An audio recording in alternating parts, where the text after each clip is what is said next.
स्वागत है आप सबका।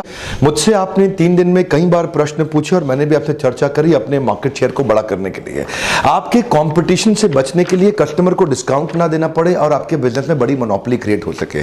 कस्टमर आपसे डिस्काउंट तभी मांगेगा जब उसके पास आपके अलावा मार्केट में कोई ऑप्शन हो। कस्टमर आपसे डिस्काउंट तब भी मांगेगा जब उसका आपके प्रोडक्ट में कोई ऑब्जेक्शन हो।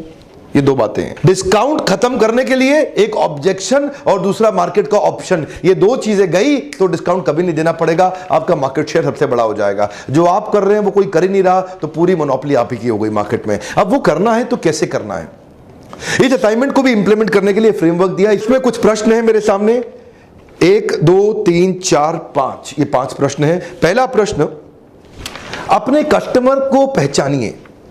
आपके कस्टमर का साइकोग्राफिक डेमोग्राफिक है क्या? साइकोग्राफिक डेमोग्राफिक मतलब पहले परफेक्ट कस्टमर का डिजाइन कुछ लिखिए। मेरा परफेक्ट कस्टमर कैसा दिखना चाहिए? उदाहरण के रूप में डोमिनोज पिज्जा ले लेते हैं। डोमिनोज पिज्जा खाने वाले का साइकोग्राफिक डेमोग्राफिक क्या होगा? उनके लिए परफेक्ट कस्टमर कौन होगा? 7 साल से लेकर 45 साल तक का आदमी, 7 साल का बच्चा 45 साल तक का आदमी वही डोमिनोज खाएंगे। इनकम ब्रैकेट क्या होनी चाहिए? 30,000 रुपया महीना से 1.5 लाख रुपए महीने वाला आदमी डोमिनोज पिज्जा खाएगा। जेंडर भी प्लान किया, डोमिनोज ज्यादा मेल पॉपुलेशन ज्यादा पसंद करती है डोमिनोज। उन्होंने देखा थोड़ा यूथफुल, अनडिसाइसिव, अपवर्डली यूथ जो है सिटीज का, उनको डोमिनोज फास्ट फूड, जिनके पास टाइम कम है वो लोग खाते हैं। ऐसे कई उन्होंने अपने इनकम ब्रैकेट, जेंडर, सेक्स, उनकी प्रेफरेंस, उनका नेचर, कल्चर सब लिखना शुरू किया। इसको बोलते हैं साइकोग्राफिक एंड डेमोग्राफिक। कुछ उदाहरण मैंने आपको दिए हैं, जैसे कि age, income bracket, gender, marital status, education, mindset, buyer है कि बार्गेनर है, लाइफस्टाइल, अर्बन है कि रूरल है, इंटरेस्ट, कल्चर, एस्पिरेशन। थोड़ा सा अपने कस्टमर को पहचानिए।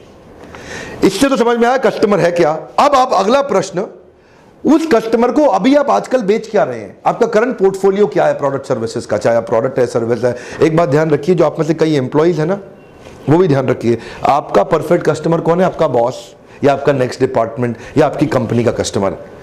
हर आदमी अपने अपने हिसाब से इस असाइनमेंट को करें। तो अपने current portfolio of product services में डोमिनोज क्या लिखेगा? वो पिज्जा बेच रहा है, पास्ता बेच रहा है, टैको बेच रहा है, वेज है, नॉन वेज है, गार्लिक ब्रेड है, सॉसेज हैं, कुछ थोड़ा डेजर्ट, वो अपने सारे करंट प्रोडक्ट सर्विसेज जो भी उसका करंट पोर्टफोलियो वो लिख लेगा। अब उसके बाद अगला प्रश्न आता है कि अब आप देखिए, याद करिए मैंने क्या बताया था, मोनोपोली क्रिएट करना है, डिस्काउंट से बचना है, मार्केट शेयर बड़ा करना है, बिजनेस बहुत सबसे बड़ा बिजनेस लेके जाना है, एंट्री बैरियर क्रिएट करना है। तो दो ही चीजें हैं, एक कस्टमर का ऑब्जेक्शन और दूसरा कस्टमर का ऑप्शन। तो आपके प्रोडक्ट पोर्टफोलियो में कस्टमर क्या ऑब्जेक्शन दे रहा है वो लिख लो, और आपके जैसे कॉम्पिटिटर की उसके पास क्या क्या ऑप्शन है उनके नाम लिख लो।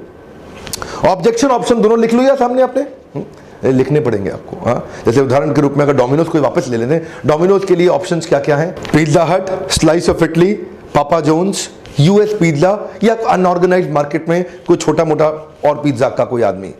और उनके ऑब्जेक्शंस क्या हो सकते हैं? ऑब्जेक्शंस कई प्रकार के हो सकते हैं, जैसे लोगों को हेल्दी खाना चाहिए, वैल्यू फॉर मनी चाहिए, टाइमली डिलीवर चाहिए, फ्रेश एंड हॉट चाहिए, वेल बिहेव्ड स्टाफ होना चाहिए, या अच्छा सराउंडिंग होना चाहिए। तो ये आ गए आपके सामने ऑब्जेक्शन और ऑप्शन। अब इन ऑब्जेक्शन और ऑप्शन को खत्म करने के तरीके को बोलेंगे आपका स्ट्रैटेजी शीट। ये क्या है? ये ब्रेनस्टॉर्मिंग के तरीके हैं, फ्रेमवर्क्स। इन पे देखिए, उत्तर ठीक तभी मिलेगा जब प्रश्न ठीक होगा। अब आपने साथ में मेरा सपोर्टिंग YouTube वीडियो देखा होगा, जहां हमने आपको बताया है कि मोनोपोली क्रिएट करने के लिए क्या क्या किया जा सकता है। अब मैं कुछ 10 तो मैंने वहां वीडियो में बता दिए थे। तो 10 जो बताए थे वो थे intellectual property right, patent and licensing, distribution network, exclusive rights, economies of scale, high capital investment, proprietary technology, excellent customer service, brand equity, या लॉयल्टी बियॉन्ड लॉजिक, या ट्रस्ट बियॉन्ड लॉजिक। ये 10 तो आपने YouTube वीडियो में देख लिए। अब YouTube में कितना बता सकते हैं? लिमिटेड ही बता सकते हैं। तो मैं यहां पे असाइनमेंट में आपको 10 और दे देता हूं, जरा इन 10 के उदाहरण भी आप सुन लीजिए। अगला हो सकता है ऑनगोइंग इनोवेशन। कुछ कंपनीज ऐसी होती हैं जो इनोवेशन के मामले में बहुत तेज हैं, हर बार कुछ नया ले आती हैं, हर बार कुछ नया ले आती हैं, हर बार कुछ नया ले आती हैं। हिंदुस्तान यूनिलीवर ऑनगोइंग इनोवेशन के मामले में दुनिया की सबसे टॉप कंपनीज में से एक, इनके नए नए प्रोडक्ट आते हैं, एंट्री बैरियर क्रिएट करते हैं, डिस्ट्रीब्यूटर रिटेलर इनका माल जरूर रखता है क्योंकि कस्टमर लेना चाहता है। कभी कभी एंट्री बैरियर नेशनल सेंटिमेंट से भी क्रिएट हो जाता है, जैसे पतंजलि ने एक नेशनल सेंटिमेंट क्रिएट कर दिया, स्वदेशी भावना। वो पता है यार देश का आइटम है ये बाबा जी जो शुरू से ही ऐड में क्या बोलते हैं, देश विरोधी विदेशियों को देश से हटाओ भगाओ, ये बाबा जी के स्लोगन्स हैं बहुत सारे। इससे नेशनल सेंटिमेंट जागृत हो गया। अब जो भी थोड़ा नेशनलिस्ट है ना, वो थोड़ा बाबा जी के प्रोडक्ट की तरफ नेचुरल झुकाव थोड़ा सा ज्यादा रखता है, इससे उनको शुरू से ही मार्केट शेयर गेन करने में थोड़ा बेनिफिट मिल गया। ये भी एक एंट्री बैरियर बन जाता है। कभी कभी कस्टमर वापस लाने के लिए रिकरिंग रेवेन्यू मॉडल, इससे भी एंट्री बैरियर बन जाता है, जैसे कि मेंबरशिप, सब्सक्रिप्शन या रिवॉर्ड पॉइंट, लॉयल्टी पॉइंट, जिससे कस्टमर वापस बार बार आए। इंडिया टुडे का मैक्सिमम बिजनेस होता किससे? सब्सक्राइबर बेस से। अब इतना बड़ा सब्सक्राइबर बेस हो गया, जिन लोगों ने रेकरिंग तरीके से इंडिया टुडे के सब्सक्रिप्शन मंगाना ही है, उनकी मैगजीन आनी ही है, तो दूसरी कोई नई मैगजीन घुस नहीं पाती बीच में, एंट्री बैरियर हो गया। दूसरा कोई घुस नहीं पाता, मोनोपोली हो गया। इसीलिए India Today is the largest selling news magazine of our country. तब से आज तक इंडिया टुडे राजा बना हुआ है। मेरी बात समझिए ध्यान से, अलग अलग तरीके हैं जिनसे इंडिया टुडे ने भी ऑप्शन ऑब्जेक्शन खत्म किया। आप क्या ऐसा करें कि कस्टमर के ऑप्शन ऑब्जेक्शन खत्म हो जाए? दो ही बातें जी, कस्टमर के मन में क्या ऑब्जेक्शन है उनको लिख लो, फट काट डालो। कस्टमर के मन में दूसरे सर्विस प्रोवाइडर क्या ऑप्शन है दिमाग में सोचो, उनको भी काट डालो। यही तरीके हैं कि जब आप कंपनी में बड़े चेंजेस लाते हैं। अगला पॉइंट हो सकता है प्रोडक्ट डिफरेंशिएशन, जिसमें प्राइस भी हो सकता है, क्वालिटी भी हो सकता है, स्टाइल भी हो सकता है, ड्यूरेबिलिटी भी हो सकता है। एप्पल जो है वो क्वालिटी के लिए जाना जाता है, शाओमी जो है वो प्राइस के लिए जाना जाता है, तो ये भी एक डिफरेंशिएटर है। अब शाओमी ने अपने मार्केट के अंदर एंट्री बैरियर क्रिएट कर दिया, ना ऑप्शन ना ऑब्जेक्शन, और एप्पल ने अपनी मार्केट स्पेस में एंट्री बैरियर क्रिएट कर दिया, ना ऑप्शन ना ऑब्जेक्शन, दोनों ने कर दिया। तो दोनों ने अपनी अपनी मार्केट को पहचाना, पहले कस्टमर को पहचाना, फिर प्रोडक्ट को पहचाना, फिर पोजीशनिंग को पहचाना। आपको याद है तीन बातें, पहले आपका परफेक्ट कस्टमर कौन है, उसके बाद परफेक्ट प्रोडक्ट क्या है, फिर परफेक्ट पोजीशनिंग क्या है। ये तीन प्रश्न बड़े इंपॉर्टेंट है और यहीं से एंट्री बैरियर क्रिएट हुए हैं। एक और तरीका है मार्केट रिस्पॉन्सिवनेस। मार्केट में क्या ऑब्जेक्शन आए, आप कितनी तेज मार्केट में रिस्पॉन्ड कर देते हैं। जैसे गूगल है, गूगल मार्केट रिस्पॉन्सिवनेस में बहुत तेज है। जब भी कोई कस्टमर की नई रिक्वायरमेंट आती है गूगल तुरंत पूरी कर देता है। यह भी एक तरीका है जिससे एंट्री बैरियर क्रिएट हो जाता है, क्योंकि गूगल के आने के बाद बाकी सारे सर्च इंजन खत्म हो गए ना, वो तेजी से मार्केट को की नीड को रिस्पॉन्ड नहीं कर पा रहे थे। जैसे कि अल्ता विस्टा, याहू, आस्कजीव, डॉगपाइल, MSN, एक्साइट, ये सारे बहुत सारे अलग अलग सर्च इंजन हुआ करते थे, लेकिन ये मार्केट को लेकर उतने रिस्पॉन्सिव नहीं थे। मार्केट में ऑब्जेक्शन ऑप्शन आया, ये उसको जल्दी से रिस्पॉन्ड करके चेंज नहीं करते थे, गूगल कर जाता था। गूगल 18वां सर्च इंजन, लेकिन सबसे आगे निकल गया। आगे निकलने के लिए, बड़ा मार्केट कैप्चर करने के लिए, ये भी एक तरीका है ऑप्शन ऑब्जेक्शन खत्म करने का। अच्छा, अब एक और तरीका कमाल का, मैन्युफैक्चरिंग एफिशिएंसी। आप अपने प्रोडक्ट को कितनी जल्दी सर्विस करके दे देते हो, कितनी जल्दी बना देते हो। मैकडॉनल्ड्स का ड्राइव थ्रू आपने सुना होगा। मैकडॉनल्ड्स के ड्राइव थ्रू में क्या करो, गाड़ी चलाते हुए जाओ और उनके वहां पे खिड़की पे, विंडो पे पैसा दो और ऑर्डर दो, और अपनी गाड़ी में वापस शीशा बंद करके अगले स्टेप पे जाओ तो बर्गर हाथ में पकड़ लो। आपने बोला कोक चाहिए, आइसक्रीम चाहिए, बर्गर चाहिए, जो भी चाहिए, पैसा दो, अगली खिड़की पे जाओ, उठाओ, चलो, गाड़ी से बाहर निकलने का जरूरत ही नहीं। ये क्या है, इसको बोलते हैं मैन्युफैक्चरिंग एफिशिएंसी। अपनी तरह की मार्केट में इनका एक अपना ही मोनोपोली है इनकी, क्योंकि इन्होंने क्या किया, अब कोई और ऐसा कर ही नहीं रहा, कोई ऑप्शन ही नहीं है। जब कोई ऑप्शन ही नहीं तो डिस्काउंट किस बात का, उसको बोलते हैं मार्केट शेयर बड़ा करने का तरीका। ट्रेड सीक्रेट हो सकता है, जैसे कोका कोला, KFC, उनके पास ट्रेड सीक्रेट है। उसके बाद कॉन्ट्रैक्ट बेस्ड एग्रीमेंट हो सकते हैं, जैसे कि एयरटेल, जियो, ये कॉन्ट्रैक्ट साइन कर लेते हैं आपसे साथ 2 साल का, और मोबाइल दे देते हैं, हैंडसेट। अब तो आप उनके साथ जुड़े ही रहोगे, तो एंट्री बैरियर हो गया, आदमी चेंज करके बार बार कहीं और जा नहीं सकता। Customers cost of convenience. कई बार आप कस्टमर को इतना कन्वीनियंस दे दो, इतना कन्वीनियंस दे दो कि वो कहीं जा ही नहीं। समझ रहे हैं बात को? जैसे एंड्रॉइड यूज करने वाला iOS पे नहीं जाता, iOS यूज करने वाला एंड्रॉइड पे नहीं जाता, क्यों? कन्वीनियंस आ गया है।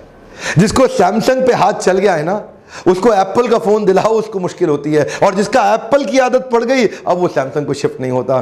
क्या बोलते हैं? Customers cost of convenience. तो आप भी, मैं आपसे बात कर रहा हूं, ध्यान दीजिए, अपने कस्टमर को इतना कन्वीनियंस दे दो, इतना कन्वीनियंस दे दो, किसी और के पास जाए नहीं। बहुत सारे उपाय हैं। और आज का मेरा आखिरी पॉइंट है सर्टिफिकेशंस एंड एक्रेडिशंस। कुछ ऐसे सर्टिफिकेशंस और एक्रेडिशंस ले लीजिए जो किसी और के पास नहीं है, उससे भी कस्टमर का आपके प्रति लॉयल्टी बढ़ता है, एंट्री बैरियर क्रिएट हो जाता है, उससे भी उसके ऑप्शन और ऑब्जेक्शन खत्म होते हैं। ध्यान दीजिए, उत्तर जिंदगी में आपको तभी ठीक मिलेगा जब ये एग्जीक्यूशन के फ्रेमवर्क्स को आप प्रैक्टिस करेंगे। परिवर्तन वीडियो देख के कभी नहीं आएगा। इसको बोलते हैं आटना, another alternative to negotiated agreement. Popularly इसको एक और बोलते हैं BATNA, better alternative to negotiated agreement. आपका कस्टमर आपसे नेगोशिएट कर ही नहीं पाएगा। क्यों नहीं कर पाएगा? उसके ऑल्टरनेट खत्म। क्या खत्म? एक बार और, उसके ऑल्टरनेट खत्म।